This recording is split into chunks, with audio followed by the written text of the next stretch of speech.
My name is Alyssa, and I read this book several months ago. It has been just glaring at me since on my bookshelf. I've had too many thoughts to put into a single Goodreads review. So this book literally made me make a video essay for the first time just so I could get it off my chest and never have to think about it again. I forgot the mic. It's a SingStar mic. And it's not plugged into anything, but it's just, I like the novelty of it, so. That being said, this is literally my first video essay, so please excuse any weird audio quality or like noises of my cats being dumb or like my video presence. I don't know how to talk on a camera. I just felt this video was necessary, and I wrote out like this almost 5,000 word script in the past couple of days in like a haze of anguish and rage, and I just needed to get it off my chest. So anyway, if you're anything like me, then your feeds might also be swarmed with book videos and recommendations. It's not anything new. Book Talk or BookTube has kind of taken the world by storm, for better or for worse. I have found a good amount of good books through the internet. I'm essentially always listening to video essays talking about books as well, but I found myself scrolling through my feed and seeing this book over and over again. And it was prefaced as, I'd say, the saddest book you'll ever read, or just basically like not much being said about it besides people sobbing, like really sobbing over it.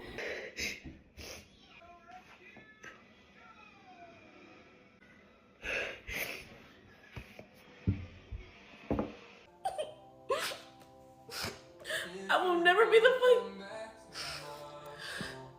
I think I like this little life. This little life.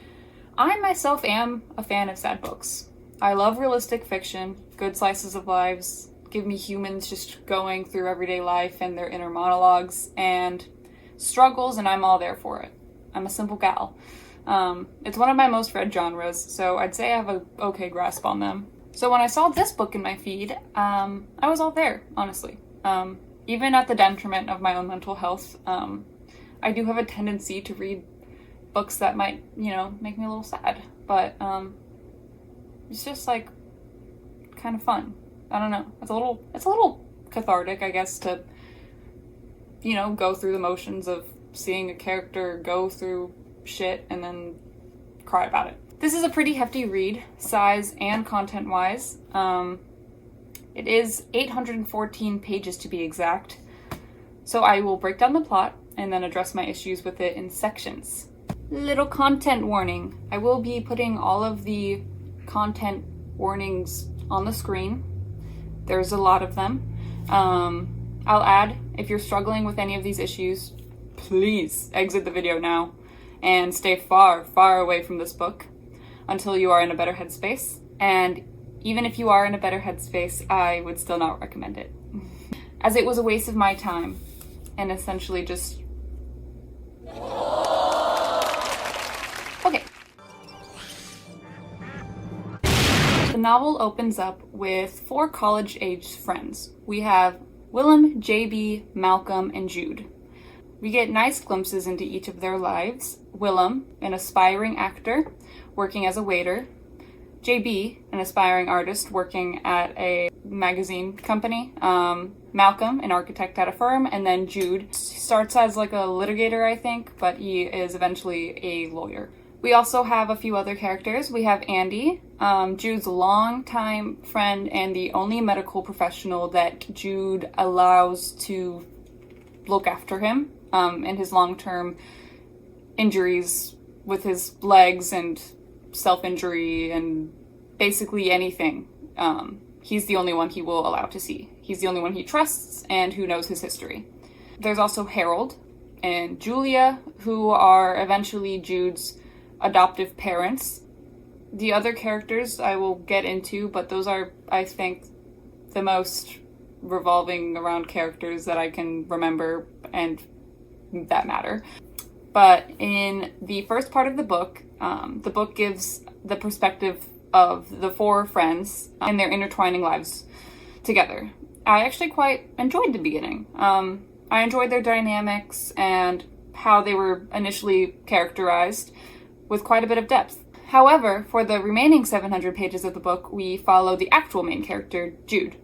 The rest of the novel details Jude's life as he and his friends live and grow old together, all while uncovering the traumatic past of Jude's childhood and growing up. He struggles heavily with his past and how to cope with his past trauma, resulting in an array of self-destructive compulsions and actions. So after we are introduced to the four friends and all of their dynamics and such, this is kind of around where we meet Harold. Like I said, Harold is the adoptive father to Jude. He's at first Jude's teacher, though, in law school, and we know actually more about his ex-wife than his current wife, Julia, really. Even though Julia is his adoptive mother, Julia's kind of just an extension to Harold, who isn't in the story much. And Harold does have a few of his own chapters from his perspective, kind of from the future perspective, after what we experienced with Jude and Willem, spoiler, after their deaths. So it's kind of almost letters to them in some way, I'd say. And then there are also a few Willem-specific chapters that I will also get into detail more with later. But I just wanted to kind of break down the structure of the book to kind of organize it a little bit. So I think we'll do Jude's past first. In the book, Jude's childhood is revealed to us intermittently. The reader kind of pieces it all together, and we also come to an understanding as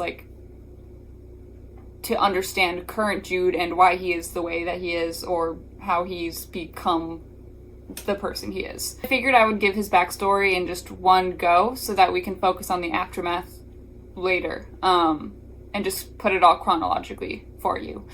Keep in mind, I am going to try to stay brief with his backstory. There is a lot to address. I kind of just want to get the plot down so that we can then discuss it in further detail afterwards. I titled this section Jude's Unrealistic Past. I'm going to just have a disclaimer that I don't necessarily think that it's unrealistic what Jude went through, but with how it was, I honestly do think it was to an excessive extent that feels unrealistic altogether. When you just put it all together like I'm about to tell you right now, it just seems almost laughably bad. Okay. So, Jude grew up in a monastery after, quote, being found in a garbage can. Inside a trash bag stuffed with eggshells and old lettuce and spoiled spaghetti. And you. Later, Brother Michael claimed this wasn't even true. You weren't in the trash bin, you were next to the trash bin. So, that's a fun little detail. It was assumed he'd been left to, as they said, let nature have its way with him. Everything he had, his name, his birthday, itself an estimate, his shelter, his everyday life, was because of them, as in the monastery. The brothers in the monastery were, of course, horribly abusive to Jude in about every way possible. Physically, sexually, emotionally, he was abused from as long as he can remember, pretty much, since they found him as an infant. Jude details these memories of getting beaten in quite large detail. It's said that he went to the monastery rather than to some foster care system or to the state because they just couldn't find anyone. So that's nice. I'm not going to go into the most graphic details of his abuse. I do feel it's necessary, however, to read a little bit of it just because I want you to get the full understanding of the excessiveness of Jude's story and how the author portrays it. So In one instance, as a punishment for stealing something, one of the brothers held his hand under a flame that he had greased with olive oil, held his hand under the flame until the grease spot had caught fire and his whole hand was swallowed by a white ghostly glow. As a result of how they were treating him, Jude began having kind of like rages, as he puts it, because after he was caught stealing things, he was made to go to one of the fathers, Father Gabriel's office, and have examinations. Evidently, in these examinations, he was being sexually abused. As a trauma response, he began having tantrums, throwing himself against the stone walls of the monastery and screaming as loudly as he could. This, of course, didn't help his situation, as the brothers did not take that well. He also started wetting the bed, which only led to him having to visit the father more often for more examinations. It wasn't just one brother, sometimes it was a couple of them, or more than one. And after he wet the bed, they would not allow him to wash himself. They would beat him. Sometimes he was hit hard enough that he lost consciousness, which is what he began to crave, that blackness where time passed and he wasn't in it, where things were done to him but he didn't know. Eventually, though, he begins to forge a positive relationship with one of the brothers, Brother Luke, who is the only one who had shown Jude any sort of kindness. This, of course, was all manipulation in order to get Jude to actually run away with him. With Luke, he was a different person. To the other brothers, he was a burden, a collection of problems and deficiencies, and every day brought a new detailing of what was wrong with him. Luke really was the only one who treated him with any sort of kindness. Here is some of what Luke says as manipulation tactics. You deserve to be with someone who loves you, like me. If you were with me, I'd never hurt you. We'd have such a wonderful time. So over the following weeks and months, Luke would tell him about all the things they might do together. They would do everything together, go everywhere together, and they would be like best friends, only better. All of this manipulation led to Jude running away with him under the false pretenses of living in a cabin together, promising that he would never hurt him. Instead, Brother Luke takes Jude to different motels and forces Jude into sex trafficking, pretty much. Or sex work. Jude was genuinely full of hope for what life might be like with Luke until one night he tells him, you're going to do what you did with Father Gabriel and a couple of the other brothers. He guilted him into doing this because Luke would tell him that they needed money in order to get a cabin and live that life that he promised him. Jude was, of course, very taken back by this, very disappointed, but being so young and already groomed and manipulated for so long by Brother Luke, he agrees. This is also where Luke introduces Jude to the concept of cutting himself. Jude had been throwing himself into walls and downstairs as a result of the abuse he was suffering.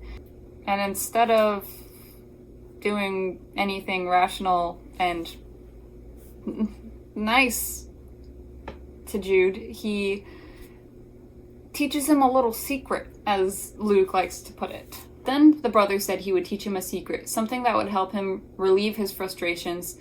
And the next day he had taught him to cut himself and had given him a bag already packed with razors and alcohol wipes and cotton and bandages. You'll have to experiment to see what feels best. It's disgusting. Eventually, though, the police do find them and rescue Jude, but he's taken to a group home where, guess what? He's abused even more. The counselors would take advantage of him until Jude eventually attempted to run away. Hello. Sorry, my cat's here. He wanted to say hi. This is Dale. But yeah, the counselors took advantage of him, and Jude eventually tried to run away. Unfortunately, he was discovered and brutally beaten. But he does try to run away again. And he does successfully run away. I will also say that the counselors were sexually abusing him as well. Everyone in this book will take advantage of Jude. So while one of the counselors is sexually assaulting Jude, he runs away. On the run, Jude doesn't actually have a means of traveling and he needs money, and all he knows how to do is what he's been taught his whole life. He resorted to sex work. Because all truck drivers are now also pedophiles. Like, literally everyone. It's crazy. This led to Jude suffering illnesses from STDs. He tries to use protection, but sometimes the people he's with just don't, and essay him. But the illness from the STD gets so bad and he is so weak, he loses consciousness. The illness made him tired. He had a fever. The last thing he remembered from that day was walking to the edge of a gas station. When he woke, he was in the back seat of a car, and the car was moving. So this is where we're introduced to Dr. Taylor, a man who finds him unconscious and kidnaps him and tells him that he's going to help him with his illness, and then proceeds to lock him in his basement for several months. Eventually, though, Dr. Taylor had grown tired of him and was grossed out by him. So he drove Jude to a field and simply told him to run. He forced him to run until he was physically unable to move anymore, before running him over with the car.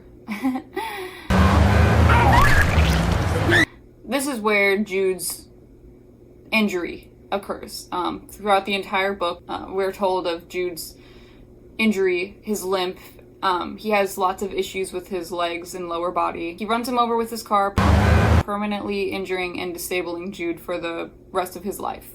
An injury that Jude views as a weakness and a constant reminder of his past. He wakes up in the hospital, and this is where we're introduced to Anna. Though their time together is very brief, Anna is actually one of the few people who never betrayed him. She's one of the few people who are good to Jude.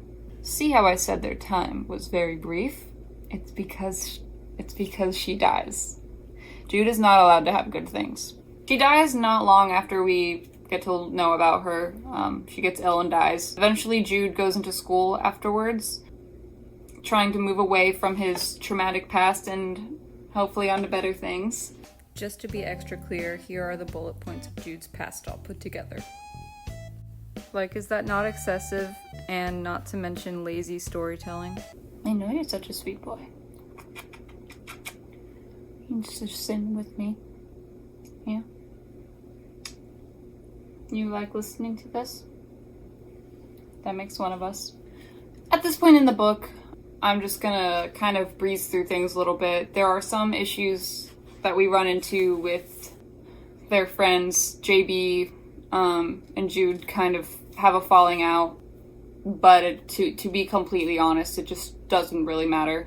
We don't really see a lot of Jude's friends after a bit. It's kind of just Willem and Jude for the most part. We see a few instances of them throughout the book, but I really want to just breeze right on through that and get to the Caleb incident. So at this point of the book, I was very much at my wit's end. We're almost halfway through the book, and we have learned a lot about Jude. We have learned a lot about Jude and his loved ones. There have been a lot of ups and downs, but I'm still here like, hey, maybe Jude will finally begin his healing journey. Of course, healing is not linear, and we can't control all of what happens to us in our lives.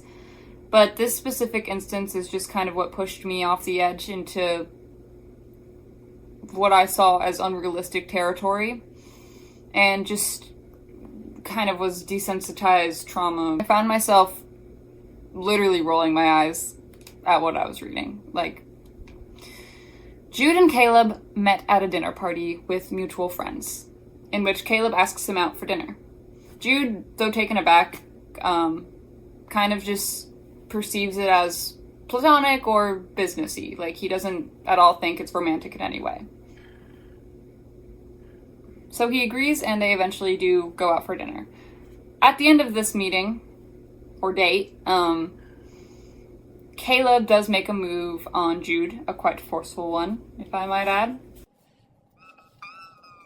Caleb leans in and kisses him, very hard so that his back is pressed against the door, and Caleb's arm make a cage around him. Finally, Caleb steps back and looks at him, and after a while, he looks back. Then Caleb does it again, this time holding his face between his hands, and he has that sensation he always had when he was a child and was being kissed, that his body was not his own, and every gesture he made was predetermined, reflex after reflex after reflex, and that he could do nothing but succumb to whatever might happen to him next. Although Jude is unsure and afraid, he decides to give Caleb a shot. His friends previously have been badgering him on why he's never been in a relationship or that he should get in a relationship. Jude is lonely, he says so himself, so he takes a big chance on Caleb, who is unfortunately the worst man for Jude and is literally the last person who he should ever be with. It's not uncommon for victims of abuse to fall into a pattern with relationships, even unintentionally or unconsciously. I know that, but the extent of Caleb and his mistreatment towards Jude was just a little bit cartoon villainy to me. You'll see. The first signs that Caleb and Jude are maybe not the greatest match is when, on their second meeting, Caleb refers to Jude's limp and his wheelchair, even saying that if he had known that Jude had a limp upon their first meeting, he might have not ever have even asked him out. He tries to explain that he only uses his wheelchair when absolutely necessary, and Caleb proceeds to explain his little, stop it. I'm sorry, my cat is literally rubbing his face all over my script. Caleb goes into detail about his little traumatic past, or why he's an ableist piece of shit. "Why are you in your wheelchair?" Caleb demanded. For a moment he couldn't speak, and when he did, he stammered. "I had to use it today," he finally said. Caleb sighed and rubbed his eyes. "I thought you didn't use it." "I don't," he said, so ashamed that he could feel himself start to sweat. "Not really. I only use it when I absolutely have to." "I know it must seem heartless and bizarre for you, this aversion I have to your wheelchair. I told you my parents were sick for much of my adult life," Caleb said. "My father had multiple sclerosis, and my mother, no one knew what she had. She got sick when I was in college and never got better. She had face pains, headaches. She was in a sort of constant low-grade discomfort, and although I don't doubt it was real, what bothered me so much is that she had never seemed to want to try to get better. She just gave up, as he did. Everywhere you looked, there was evidence of their surrender to illness. First canes, then walkers, then wheelchairs, then scooters, and vials of pills and tissues, and the perpetual scent of pain creams and gels, and who knows what else." He stopped. "I want to keep seeing you," he said, "but I can't be around these accessories to weakness, to disease. I just can't. I hate it. It embarrasses me." After telling Jude he doesn't want to be around these accessories of weakness, which are quite literally necessary for Jude to use, Caleb tells him he still wants to keep seeing him for some reason. Then, when they're getting intimate, Jude has to tell Caleb that he has scars, and that is why he doesn't want to undress. Instead of reassuring him like a good boyfriend, saying "I don't care how you look, I love you for who you are inside," or some sappy shit like that. Instead of reassuring him, he says, "Well, I don't need to see all your body, right? Just the essential parts." Which kind of makes Jude feel like shit, understandably so. So you can see here just how much Caleb detests any sign of weakness or illness or anything that would show that Jude was disabled in some way. Even throughout the book, Jude has this ongoing issue where he doesn't want to put that label on himself. He doesn't want to see himself as disabled. He hasn't truly come to terms with it. He sees it as a weakness as well. And this is just reinforced so hard by Caleb, his worst fear, that Jude is disgusting and weak. These are all inner thoughts that Jude already has about himself. His biggest fears are just being realized by this villain of a character who's telling him yeah, that's true. You're weak and gross and I don't like you. "Caleb, I can't. I don't want you to see what I look like." It had taken everything he had to say this. He was so scared he was cold. "Why?" Caleb asked. "I have scars. On my back and legs and on my arms. They're bad. I don't want you to see them. He hadn't really known what Caleb would say. Would he say, I'm sure they're not so bad, and then he would have to take his clothes off after all? Or would he say, let's see, and then he would take his clothes off and Caleb would get up and leave? He saw Caleb hesitate.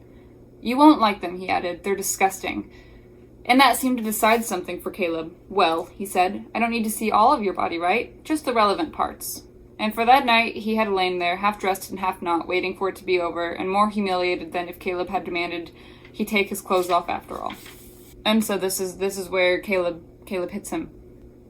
Why are you walking like that? Caleb interrupted him. He hated admitting to Caleb that something else was wrong with him. He couldn't bring himself to do it once again. Am I walking strangely? He asked. Yeah, you look like Frankenstein's monster. I'm sorry, he said. Leave, said the voice inside him. Leave now. I wasn't aware of it. Well, stop it. It looks ridiculous. All right, he said quietly, and spooned some curry into a bowl for Caleb. Here, he said, but as he was heading toward Caleb, trying to walk normally, he tripped, his right foot over his left, and dropped the bowl, the green curry splattering against the carpet. Later, he will remember how Caleb didn't say anything, just whirled around and struck him with the back of his hand. And he had fallen back, his head bouncing against the carpeted floor. Just get out of here, Jude, he heard Caleb say, not even yelling. Even before his vision returned. Get out. I can't look at you right now. The one thing I appreciate here is Anya, the author, does go into detail about the difficulty of leaving an abusive relationship. That is realistic, I would say. Caleb himself, I wouldn't say is a realistic character, but Jude's feeling trapped, I think, is something a lot of people can relate to. He remembers how JB had been so terrified of Jackson and how he had now understood his fear. How he had understood how you can get trapped by another human being. How what seemed easy, the act of walking away from them, could feel so difficult. So I'll give her that. Then one weekend, the two go away together to Caleb's friend's house. All is well until Jude's legs end up acting up again. Some days they're fine and then they'll suddenly act up, and he doesn't have control over why and when and how and where. So one morning he gets up and he's not able to walk well. So in a normal circumstance, he would then get his wheelchair that he keeps for cases like these. Caleb, he says, trying to keep his tone light, listen, I've been having this problem with my feet. It's just some side effects from nerve damage that comes and goes, but it makes it really difficult for me to walk. Do you mind if I get my wheelchair from the car? Caleb doesn't say anything for a minute, just finishes drinking his bottle of water. You can still walk though, right? He forces himself to look back at Caleb. Well, technically yes, but... Jude, says Caleb, I know your doctor probably disagrees, but I have to say I think there's something a little weak, I guess, about your always going to the easiest solution. I think you have to just endure some things, you know? This is what I meant with my parents. It's always such a succumbing to their every pain, every twinge. I think you should just tough it out. Well, I think if you can walk, you should. I just don't think you should get into this habit of babying yourself when you're capable of doing better. Oh, right. I understand, he says. He feels a profound shame, as if he has just asked for something filthy and illicit, when all he has been asking for is to use his wheelchair, which he genuinely needs right now. So that's not cool of Caleb. So he forces Jude to just, not use his wheelchair, leaving him essentially trapped on the couch the entire day. When Caleb is not in the room, crawls to the bathroom and tries to, get water or, whatever, and it's just sad. Then dinner time comes, and Jude has been given no choice but to stand and bring Caleb his plate. He falls, of course, and Caleb begins beating him. Afterwards, Jude manages to crawl to his car and drive off, but he is in terrible shape. He has been excusing his bruises and injuries as tennis injuries, and somehow convinces Andy, his doctor, that this is the case, but this beating was worse than his last instance with Caleb, which was just one hit to the face. He was beaten up quite severely. It's just been progressively worsening. And he falls, and the plate falls before him, the china shattering on the floor. And then, moving as swiftly as if he'd anticipated it, there is Caleb, yanking him up by his hair and punching him in the face with his fist so hard that he is airborne, and when he lands, he does so against the table, knocking the base of his skull against its edge. that's all I will show from this beating. He does essay him, and it is quite brutal, I would say. But just know that it is escalating quite extremely. But this isn't the last we hear from Caleb.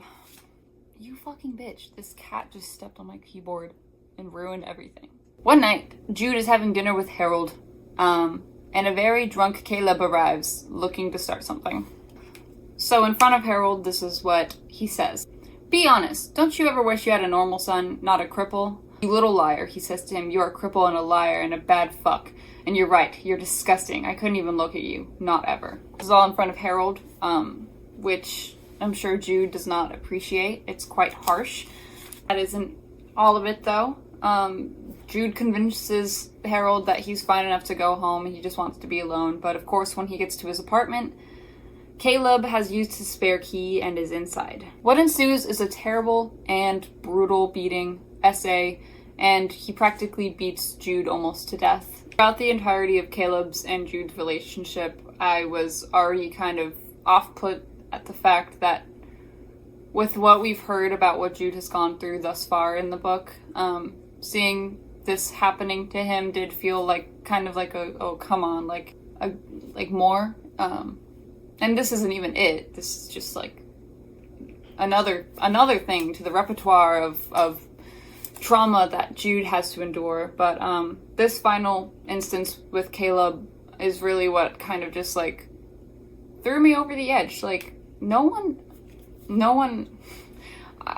acts like this, or I have never seen like a real person act like this. And I'm not saying that abuse can't be this severe. I'm just saying the villainy of Caleb and his issue with Jude's like disability in specific, like I just saw as too much. I'm not going to go into too much detail about what happens, but Caleb pulls off his clothes and forces him to be naked and throws him outside. It's very exposing and humiliating. After seeing what he looks like, Caleb says, "My God," after looking at him for a few long moments. It is the first time he has ever seen him wholly naked. "My God, you really are deformed. You really are." It's devastating that Jude has to hear that. Caleb is just kind of like an amalgamation of Jude's, like literally his worst nightmares. Like every bad thought he's ever had about himself instilled like as a human, and it's just a lot. So it's all being reinforced. After that, he essays him, he beats him some more, and it all leads to Caleb throwing Jude down a flight of stairs. And yeah, this is when we go back into a Harold chapter and we see Harold's point of view after the incident. Harold comes in to check on him the next morning, and he is obviously horrified, and he takes him to Andy right away. He turned toward me then, and his face was an animal, skinned and turned inside out and left in the heat, its organs melting together in a puddling of flesh. All I could see of his eyes were their long line of lashes, a smudge of black against his cheeks, which were a horrible blue. The blue of decay, of mold. Just a little insight of what Harold's seeing when he looks at Jude. So they go to the hospital, and that's the Caleb incident. This is what leads to Jude's further unraveling. He begins regressing, having terrible nightmares, and what I would see as just signs of PTSD, I think, quite obviously. Like, after suffering such an incident, in addition to what he's already gone through. So I think that will bring us into... When's the last time you were actually happy? A little life does many things, or at least tries to. When reading this book, you have to ask yourself, what is the message? What is the point? This is something I think Anya Yanagihara should have asked herself, or I actually do think she did ask herself this, but she missed the mark. Because I do see some value in what she attempted to do. I don't want to seem like I went into this book wanting to dislike it and that I hated everything about it. I liked quite a bit of it. Anya's writing is distinct and personal. She has a talent for structure and characterization. I even like the idea of trying to display something raw and real and to not prioritize the normalcy of a happy ending. I'm perfectly on board with not having a happy ending and going into a book knowing that this character is not going to have one. But I can't help but feel this book pushes that straight over the edge. Like, my cat is literally pissing right now. I wonder if you can hear that. Anyway, we'll just wait for her to done.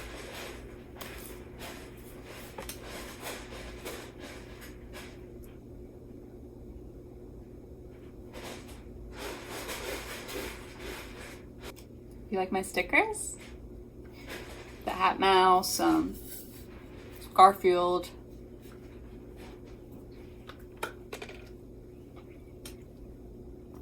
Okay, I think she's done. What was I saying? I just can't help but feel like this book pushes that straight over the edge, like into the territory of trauma. I think any value that this book might have had is just no longer there. It has queer representation. It destigmatizes boy SA victims and showcases a variety of mental health issues. I do appreciate the representation in a way. We don't often enough get to see men who are struggling with self-harm in the media, and it is more rare to see a male victim of SA's story being told. That being said, I do think there is such a thing as too much. This book struggles to have Jude take accountability for himself and his life. Time and time again, we witness his friends and doctor putting that responsibility onto themselves. And Jude is a full-grown man. And it's not even necessarily that it's unhealthy or bad to have friends and loved ones take care of you in a time of need, but it's just like this weird need they have to like take care of him and infantilize him. It's just weird. It also feels kind of fetishy to me. Like a lot of this book feels, not going to lie, like gay fanfic. A little hint of fetishization of gay men, just for fun, as a little treat. The beginning of the book, the first instance we see of this is after Jude quite severely hurts himself. He has to go to Andy to get stitched up. Willem takes him to Andy, and Andy's asking him to, keep him updated on if he starts acting strangely, and says he had seen Andy a few times over the years, had always sensed his frustration, which often seemed directed towards many people at once, at himself, at Jude, and especially at Jude's friends, none of whom Andy always managed to suggest, without ever saying it out loud, were doing a good enough job of taking care of him. He liked this about Andy, his sense of outrage over Jude, even as he feared his disapproval and also thought it was somewhat unfair. So, yeah, it's like blatantly told to us that Andy and Willem have this dynamic of having a responsibility or feeling a sense of responsibility over Jude and what he's doing to himself, which I just don't really like. I think it's healthy to have help and guidance from loved ones, but it's never anyone's job to take care of anyone, no matter what the circumstances are and no matter what they're struggling with. It just feels infantilizing, and at the same time, it takes the autonomy away from him. But then at the same time, throughout the whole book, everyone also agonizes over whether or not they should have Jude committed. And it's like, pick a struggle. Like, they want to take care of Jude, but then when Jude obviously is showing and displaying signs of, like, being in danger of ending his life, they just don't have him hospitalized or, like, take proper professional measures to do anything about it.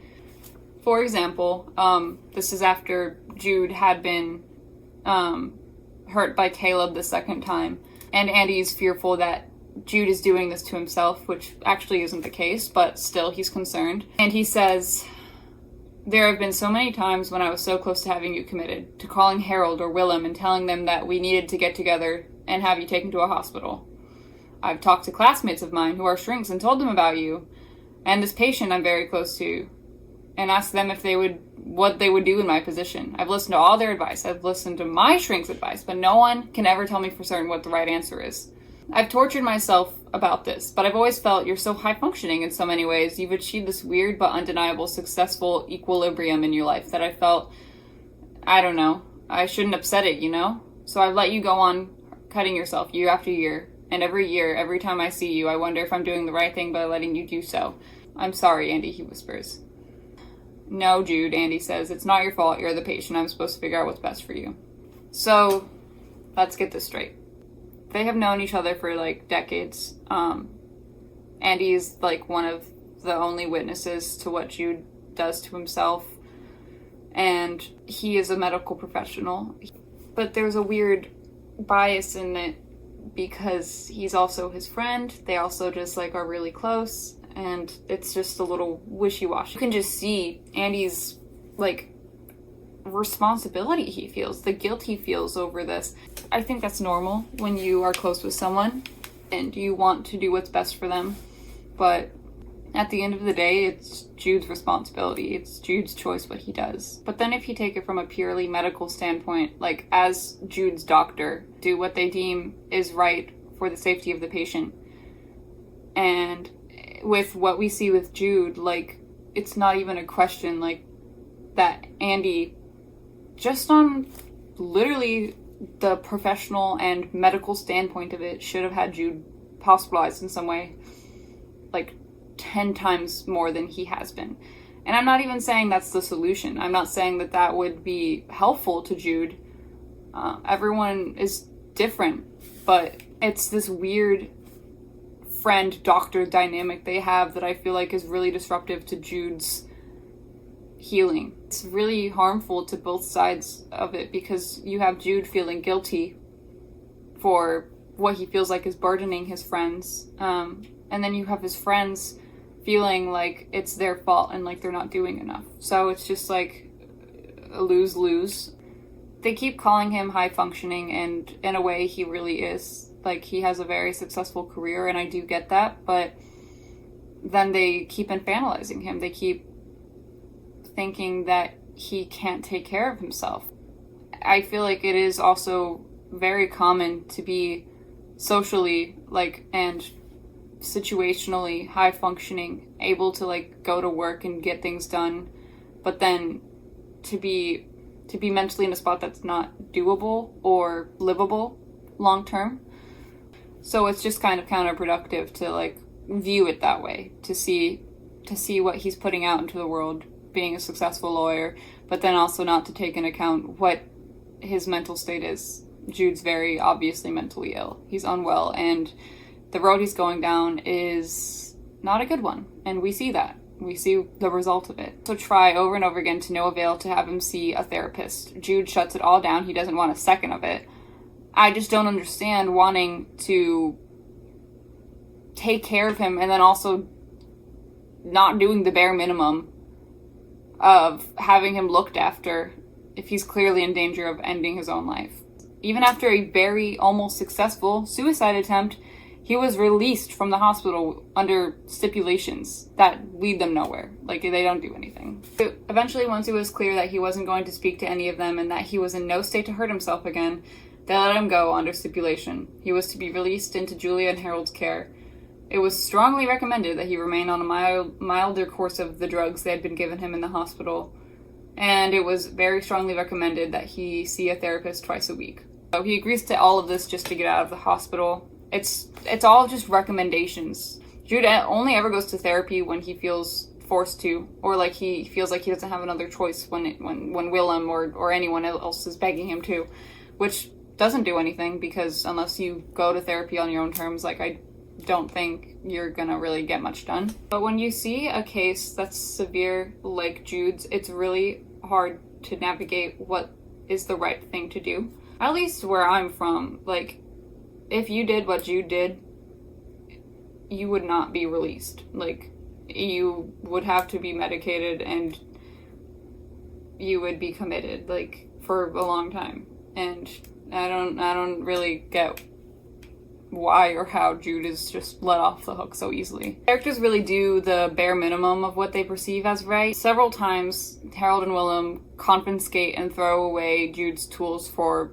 self-harm, just knowing he's going to make more. I know this is a sensitive subject.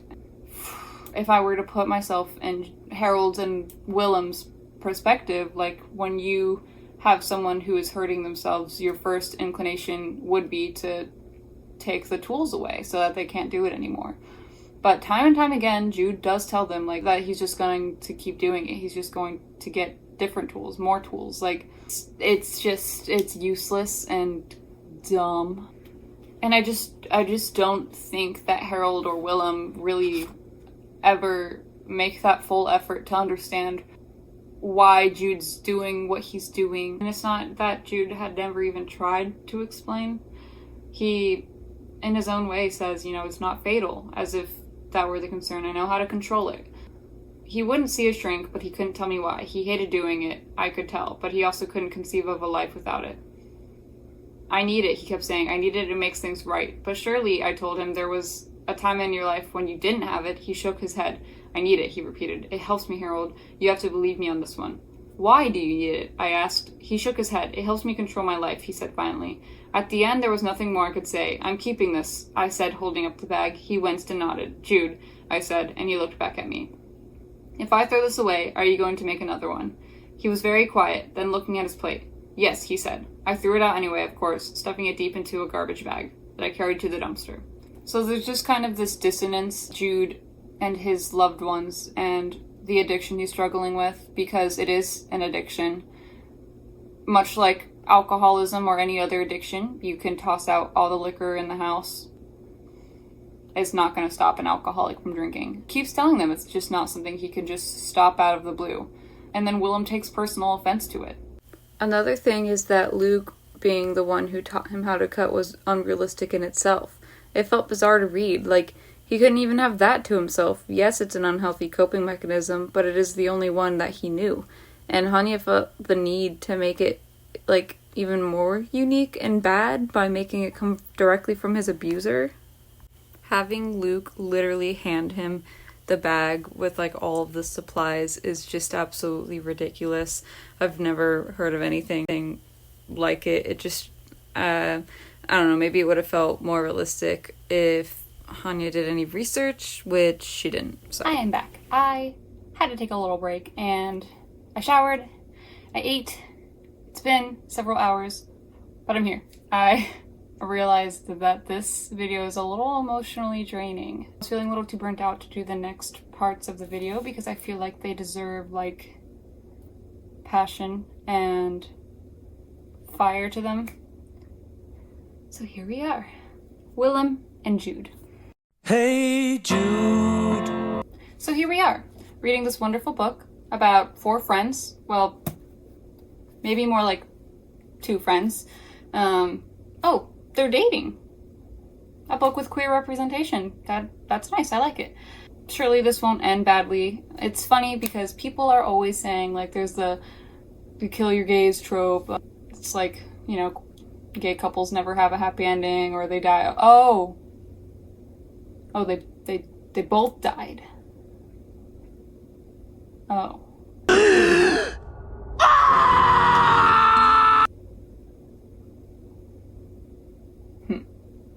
As I mentioned before, throughout the book we get slices of Harold's and Willem's perspectives alongside of Jude's narrative. And I like it, actually. It's cool to get another perspective, especially with an unreliable narrator like Jude.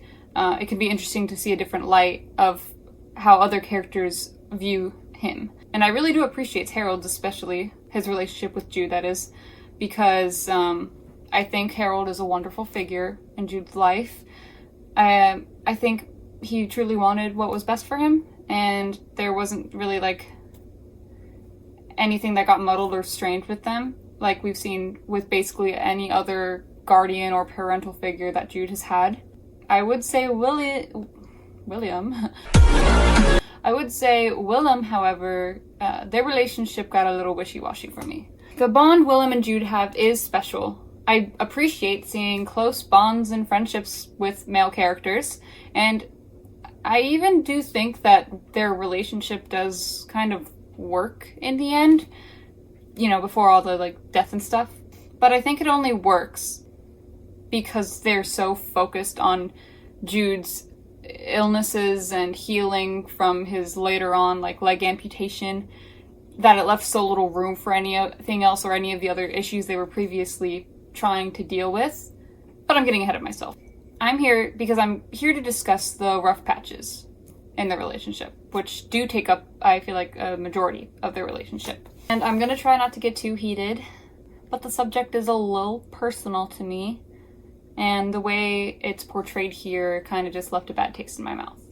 And that doesn't mean that it's not okay to portray toxic or bad relationships, but I feel like what it all amounts to doesn't really reach that mark at the end. I feel like with couples that contain like marginalized groups of people, or like queer couples, or even the fact that like Jude is specifically a disabled queer character, I feel like it is important to almost follow up their relationship and what was bad and wrong about it with some sort of clarity and some sort of like more of a, oh, that was wrong, that was not okay how I treated him or what we were doing. I just wish that Anya would have more thoroughly touched on the pitfalls of being in a relationship with someone who is mentally ill and an addict. Because, especially with something less commonly spoken of like self-harm, what we're shown isn't described as wrong or toxic, really. And it sums up to being a horrible portrayal of codependency and toxicity. So in one instance, Harold had told Willem where Jude had hid his bag of razors, and like Harold, he had begun throwing them away. And Jude, of course, just found a new hiding spot, and then he couldn't find it anymore. Willem just keeps, blaming himself and remarks on how Jude is so much more damaged than he had ever comprehended.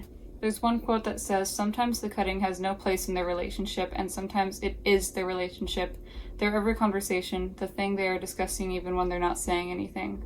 I think this is an accurate display on what codependency can do in a relationship, or like the effects of being in a relationship with an addict. What I don't enjoy is how Willem reacts, how severely he reacts later on to what Jude is doing. He says, "Don't you understand why this upsets me so much?" Willem asks him. "No, Willem," he says. "I know what I'm doing. You have to trust me." "I do trust you, Jude," Willem says, "but trust is not the issue here. The issue is you are hurting yourself."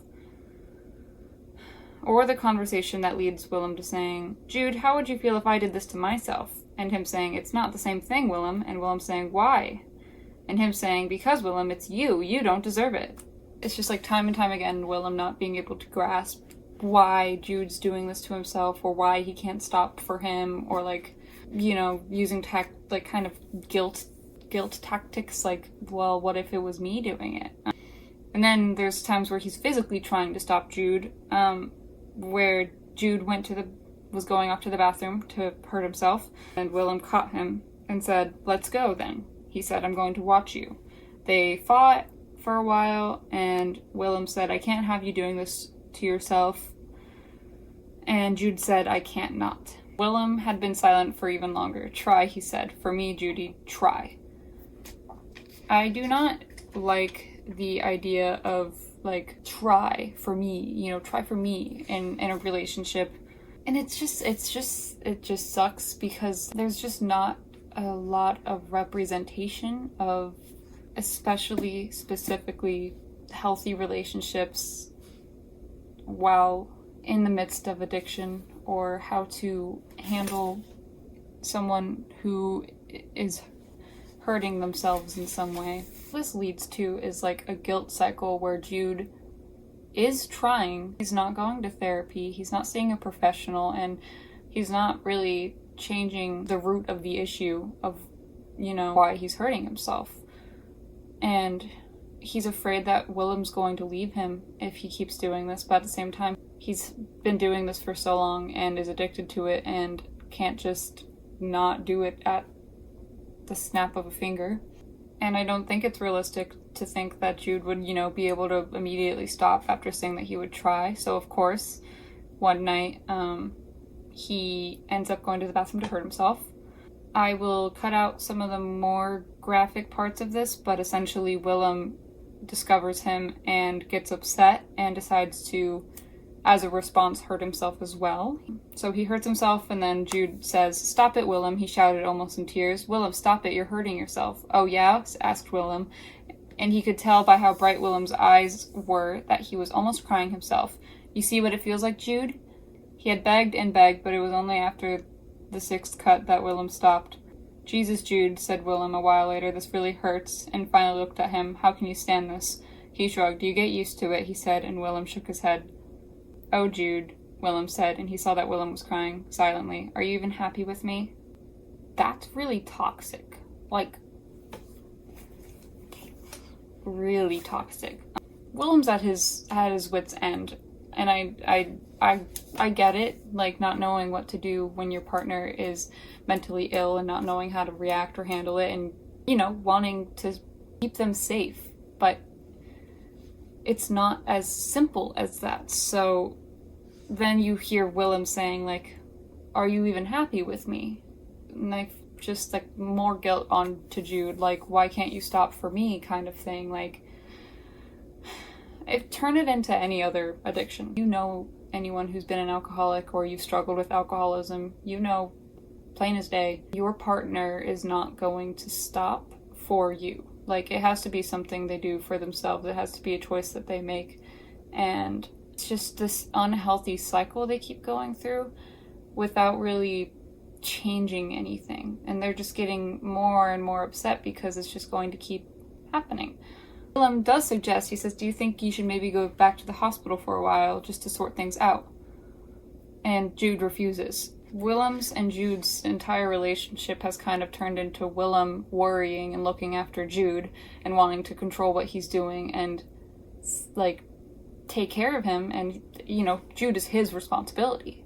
But then you have Jude, who, he's a grown man and he has his own choices and autonomy, and so at that point all Willem can do is step back, like, but he doesn't is the thing. Like, they just keep going down this road, and Jude is trying so hard not to hurt himself. The effort's there. It's not for lack of effort. Like, Jude isn't doing this to spite Willem. At one point, in order to try to stop from cutting himself, he ends up burning himself instead.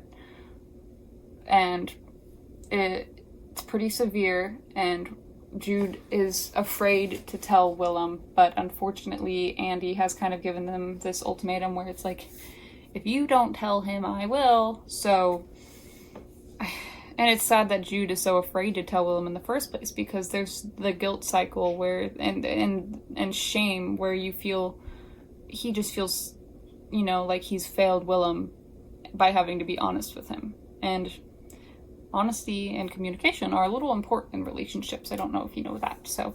It doesn't help that Willem has become more physically and verbally violent towards Jude's cutting, which only adds to Jude's fear of being honest with him as well. True that, sister. He does say, like, almost like as an attempt to tell him, but he says, "Willem, I've been trying not to cut myself," he says, and Willem nods and waits. "And I'm going to keep trying," Jude continues, "but sometimes I might not be able to control myself." "I know," he says. "I know you're trying. I know how hard it is for you." Jude turns from him then, and Willem rolls over and wraps his arms around him. "I just want you to understand if I make a mistake," Jude says, and his voice is muffled. "Of course I will," he says. "Jude, of course I will." Here we have Willem saying that, of course he's not going to get mad if he hurt himself. Like, he knows how hard he's trying. Then Willem gets a call from Andy telling him, you check what your little boyfriend's been doing. He immediately gets very upset with Jude, despite what he said. He starts shouting at him. He says, he's screaming his name, astonished by his own fury, and Jude ducks his head. "Jude, tell me right now." And so Jude has to tell him what he did. "I was trying not to cut myself," Jude says tinily, but this makes him newly livid. "So it's my fault," he asks. "You're doing this to punish me." Asking him, like, why did you do this? Like, are you just trying to punish me? Like, he really just doesn't get it. He's not, like, trying to make an effort to understand. He's taking it so personally. He's using it as, like, some or he's seeing it as some sort of fault in their relationship, and like, you know, Jude wouldn't be doing this if he loved me. Kind of taking it away from how Jude's coping. This is his coping mechanism, whether it's unhealthy or not. And he, like, I don't think there's ever a reason to yell at your partner. I don't think there's ever a reason to scream or react in that way, especially when you have a partner who has previously been abused and might respond, you know, very negatively to yelling or anything more violent. I forgot to say that while, you know, they're having this conversation, they were on their way to Harold's and Julia's house for Thanksgiving. So now they are at their house, and Jude is overwhelmed. He's not feeling well after their conversation, and the only way that he's ever been taught, literally taught by Brother Luke, as we mentioned before, like, this is like how you handle things, like, is to hurt yourself. So what does he do? He goes to the bathroom and he tries to hurt himself, but Willem catches him for the second time. His reaction is a little severe. Like, I know this book's point is to be like raw and real and graphic and controversial, or maybe I don't know what the fucking point is. I think that's what Anya was going for. Like, she just wanted, what she has said is, you know, she wanted to make a character that didn't get better. So I almost hate to read passages that are brutal or like violent, because I don't want people saying like, oh, well, that was just the point of the book and you're just too sensitive and that's the reason why you don't like it. And it's like, I feel like to understand the issues with this book, you do in a sense have to see like how far the author takes it, because to the extent that Anya Yanagihara takes her characters and like what Jude goes through, and then like what it all comes to in the end is frustrating, and it's insane. Like, I don't even know what else to say. So I am going to read it. He finds Jude and he starts trying to, like, you know, find the tool he was using to hurt himself. He is tearing at Jude, trying to pull his clothes away from him, and Jude is fighting him, but he can't use his left arm at all, and isn't at his strongest anyway, and they are screaming at each other with no sound. He is on top of Jude then, working his knees into his shoulder, the way the fight master on a set once taught him to do, a method he knows both paralyzes and hurts, and then he is stripping Jude's clothes off, and Jude is frantic beneath him, threatening and then begging him to stop. He thinks, dully, that anyone watching them would think that this was a... But he isn't trying to growl, he reminds himself. He is trying to find the razor, and then he hears it, the ping of metal on tile. He tries to grab the edge of it between his fingers and throws it behind him, and then goes back to undressing him, yanking his clothes away with a brutal efficiency that surprises even him as he does it. But it isn't until he pulls down Jude's underwear that he sees the cuts, 6 of them. And he releases Jude and scuttles away from him as if he is diseased. "You are crazy," he says, flatly and slowly, after his initial shock has lessened somewhat. "You're crazy, Jude. To cut yourself on your leg of all places. You know what can happen. You know you can get infected there. What the hell are you thinking? You're sick." And then Jude responds, you know, "Stop trying to fix me, Willem. What am I to you? Why are you with me anyway? I'm not your goddamned charity project. I was doing just fine without you." They keep arguing. It's not going anywhere. It's really cool. "Fucking cut yourself to ribbons for all I care. You love the cutting more than you love me anyway."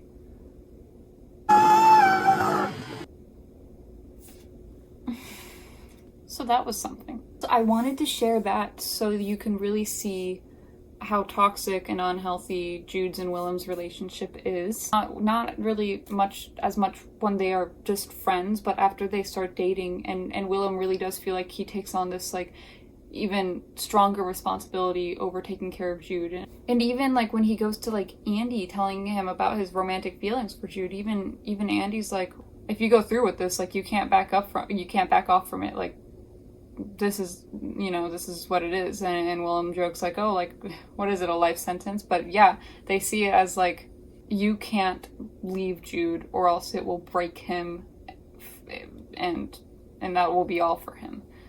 I don't know if that's such a healthy mindset to go into a relationship with, and I don't know how Willem would possibly think that Jude was in a right mental state to be in a committed relationship. I could only find one line where Willem addresses Jude's illness and his cutting, and like, this is after Jude's sickness. Like, basically once Jude gets really sick and they have to really heavily consider having his legs amputated, like, all of that stuff that we just went through, all of their fighting, all of, like, the toxicity and the abuse and the violence, because Willem was being abusive to Jude. Like, after all that, while he's sick, all of that kind of just has to be put on the back burner. Like, they're putting all of their energy into, like, Jude getting better. So, even after he has his legs amputated and is healing and stuff, like, they just don't have the time or energy to put into it anymore. Like, they say that in the book. That's the only time where I feel like it was addressed. Because, like, you know, it was such a big issue before. It was their main issue. And it took this long for Willem to even be like, oh yeah, Jude is ill. He has mental illness. But I feel like it would be so different if, like, Jude was still in that current time period, or like any time after his surgery and everything, if he was still self-harming. Like, because they didn't really resolve anything. You think, you know? Can you think of how Willem would react to Jude self-harming again? Because at one point Jude and Andy are talking with each other, and Jude's getting, like, he gets another wound on his legs, and he's just so exhausted all the time dealing with this, you know, horribly debilitating disability he has, and then he realizes, like, I haven't self-harmed in a really long time.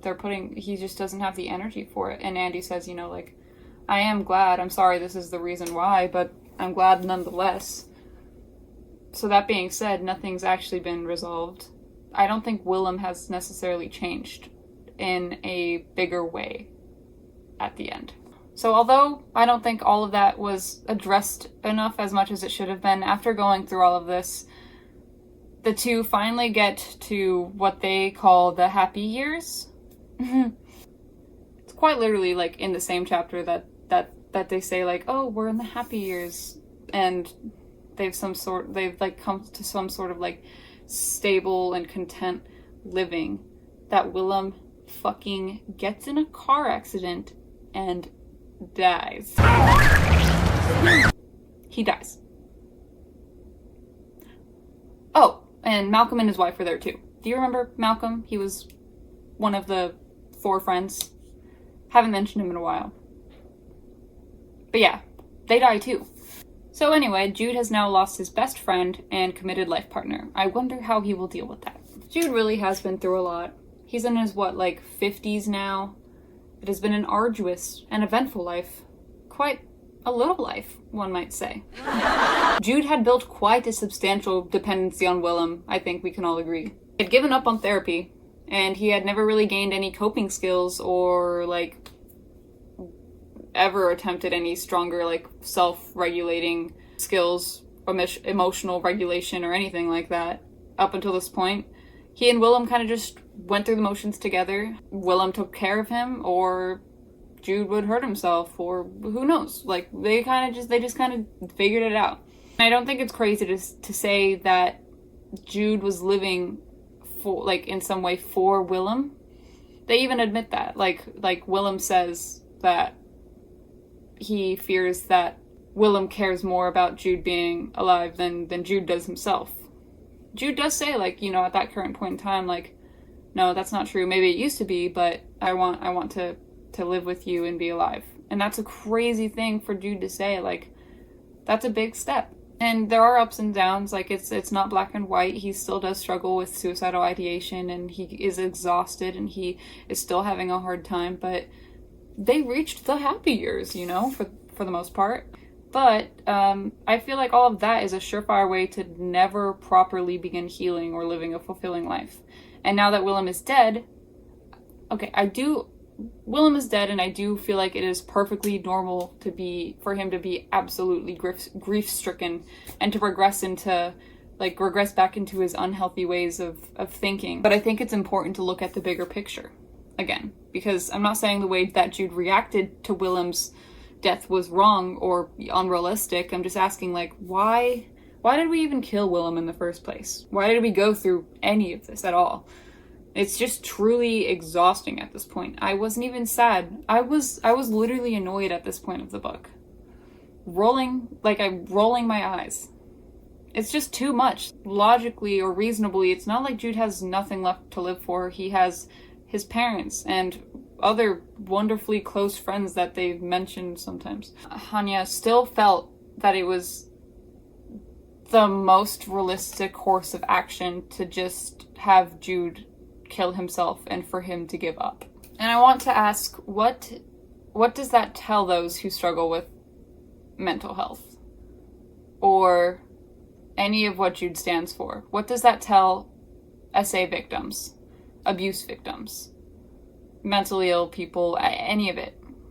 That it'll never get better and you should never even try. The audacity to have them blatantly call the last era of their life together the fucking happy years, and then to have it just like killed and destroyed. It's almost comical. Like it's funny. Like when I like blatantly like wrote out like all of the plot points of Jude's growing up in his life, it's like, I'm sorry, but it's just so ridiculous that it's funny. Like, I was reading it off to my girlfriend and she laughed, because I'm just like, and then this horrible thing happened, and then he got run over by a car. Like, it's so ridiculous. And then it just keeps going. It doesn't stop at his childhood. It doesn't stop anywhere. He just keeps, and then his boyfriend was brutally beating him, and then and then he almost died because of a unsuccessful suicide attempt. And then Willem, the most important person to him in his entire life, he died too.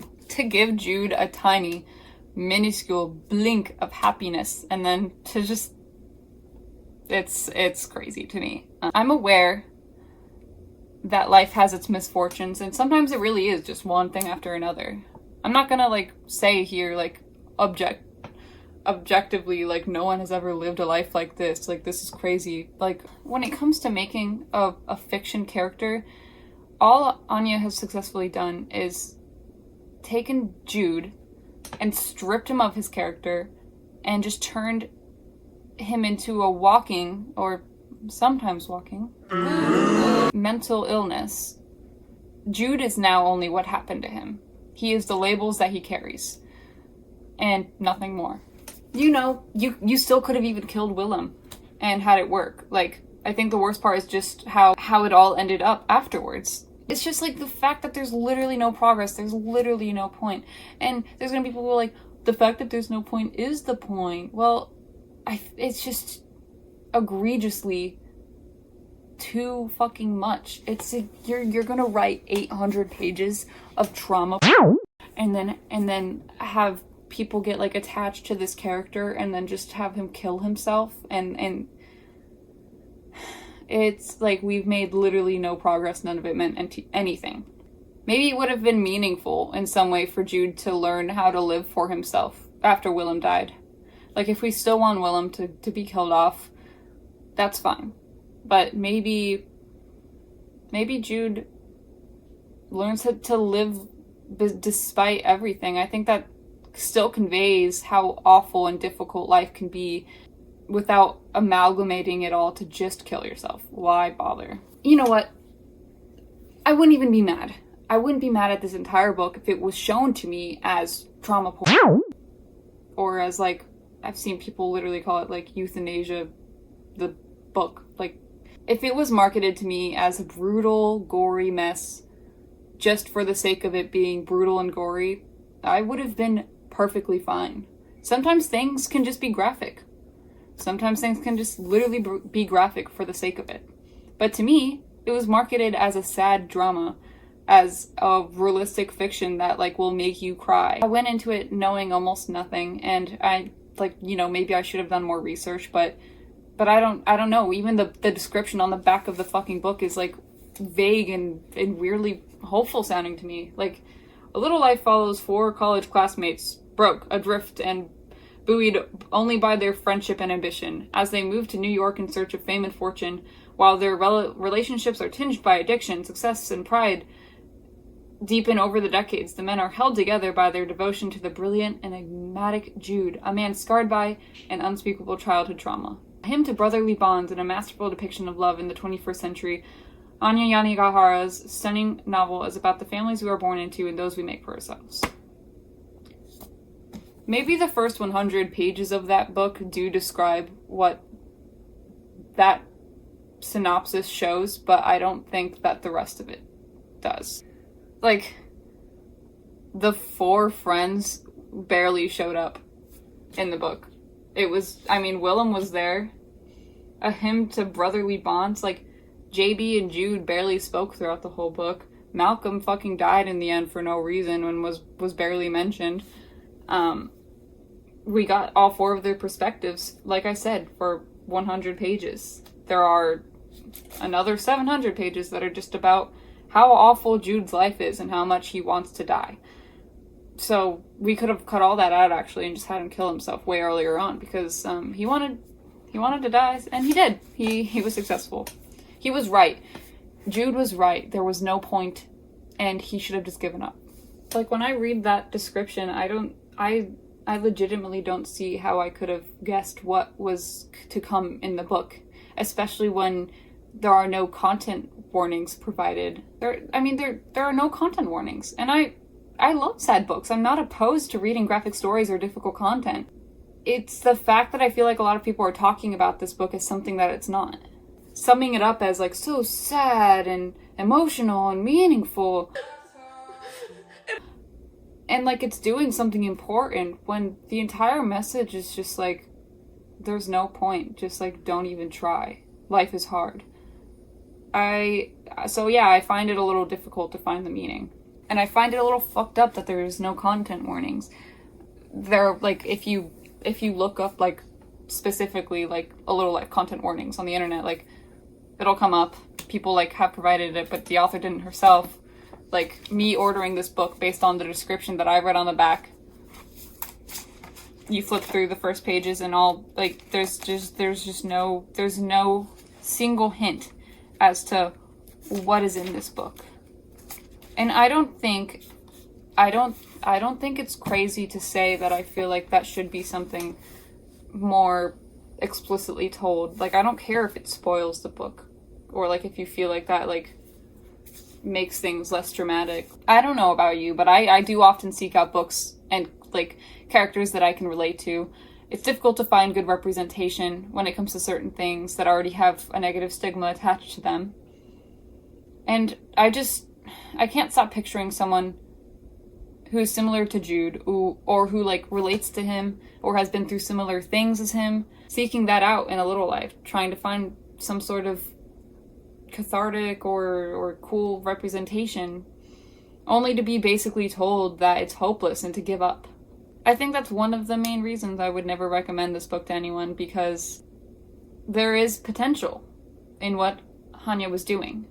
Except she didn't do research on mental health or the essay aspects.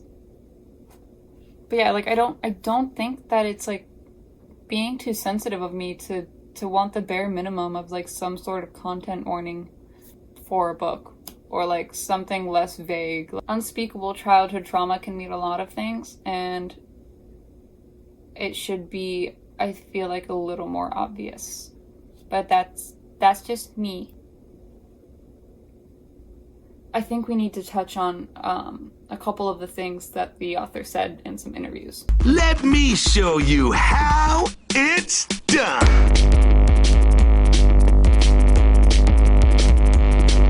Question. I mean, I knew I wanted to create a character, as I've said before in interviews, who never gets better. And this idea of having someone who didn't move from here to here, but stayed here, went all around, and ended up back here. And if a character never gets better, what's the sort of tension of the book? You know, what's the propulsion of the book?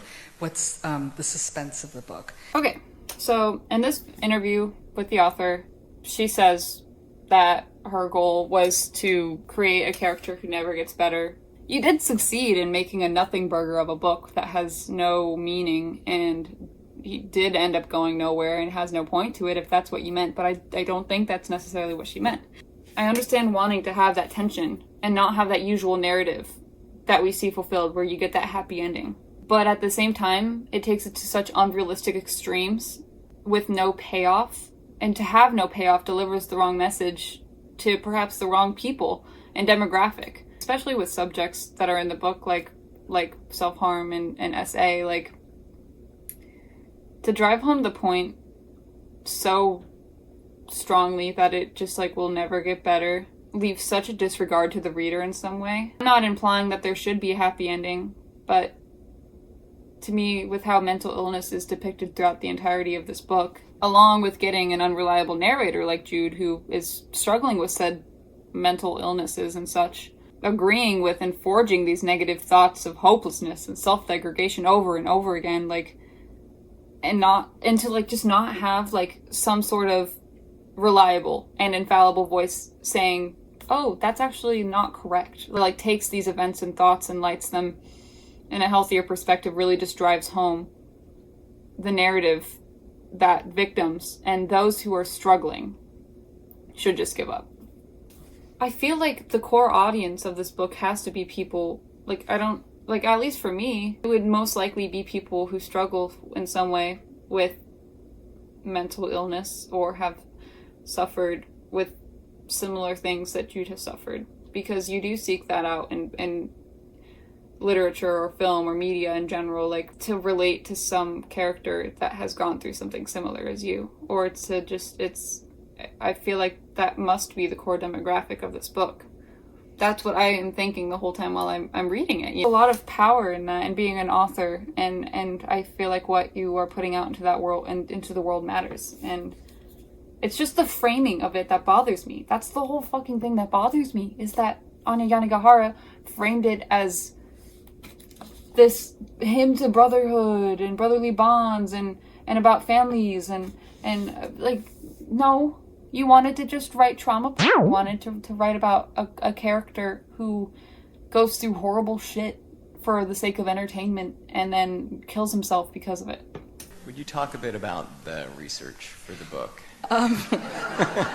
Really call up anyone, and I mean anyone, and say, I'm a novelist, I'm trying to write something, I'd like to talk to you about your job, and they will say yes. And over the course of researching this book, I got to talk to a lot of people about their jobs, and people tend to be very articulate about their jobs.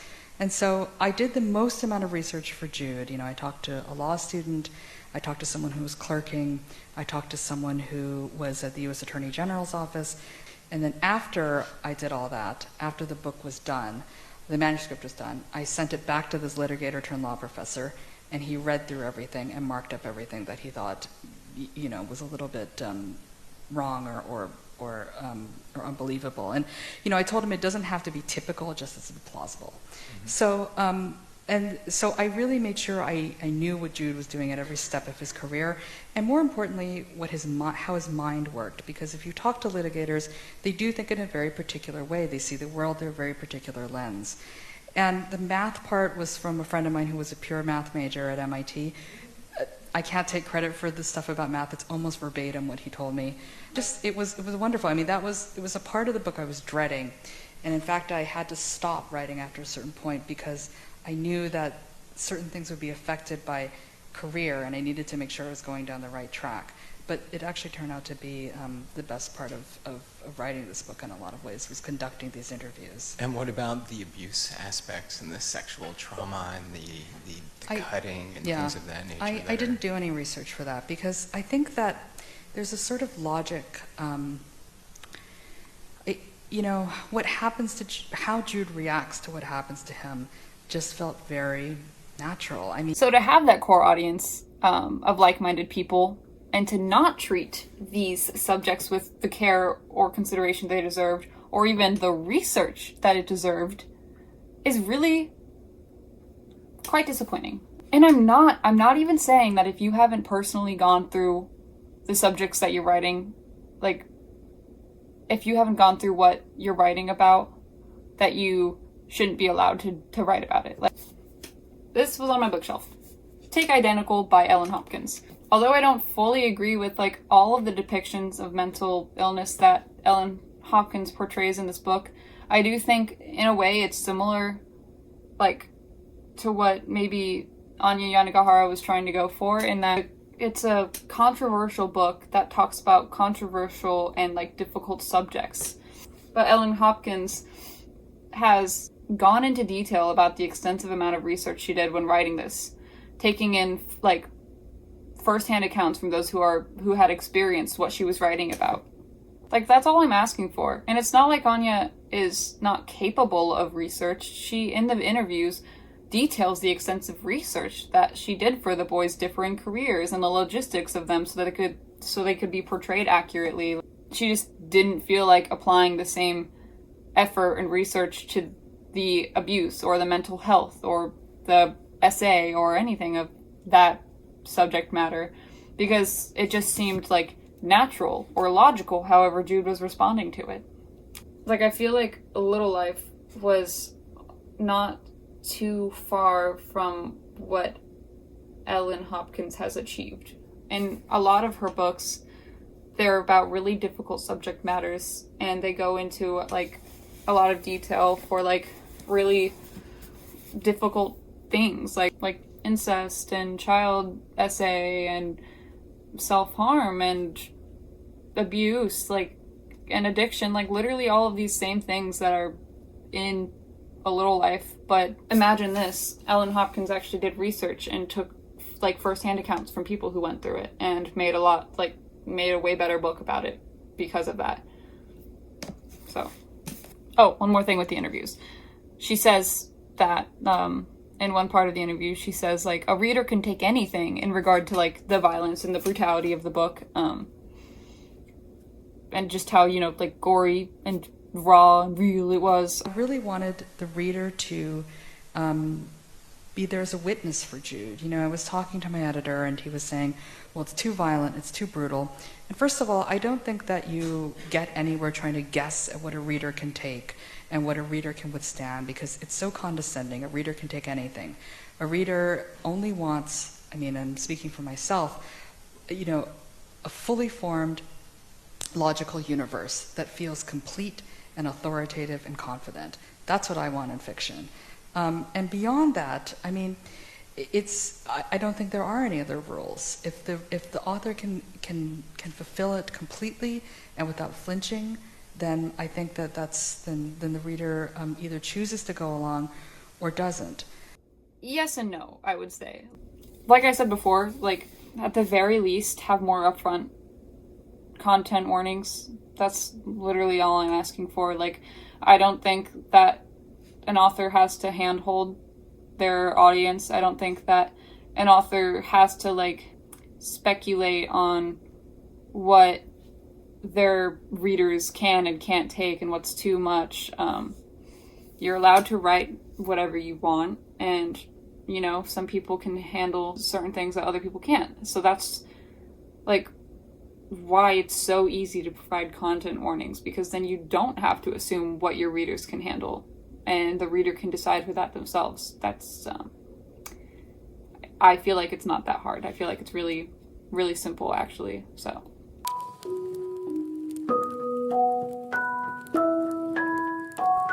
A Little Life was a book that went nowhere and takes you on an 800-page journey to absolutely nowhere. To just like shit. If you like that, then this might be the book for you. I wanted to like A Little Life. I think I even got like almost halfway through it before it really started taking its toll on me. In the end, though, this book did not only disappoint me, but actively put me into a negative headspace. I think that this book is a genuinely harmful read. If you are struggling with any of the content I've spoken of, it's not good. Do not read it. And I know I could have just put the book down if it was affecting me. I'm not stupid. But I feel like, for at least me personally, you've already put so much time into this book. You've invested so much into this character that you want to keep reading it. It keeps reeling you in. You want to see what happens. And I think that's what sucks too, is when you are being, like, when you do have this investment in a character, like, only for them to completely flatline. Literally. And to stagnate and just give up. that's what Anya was trying to do. She achieved it.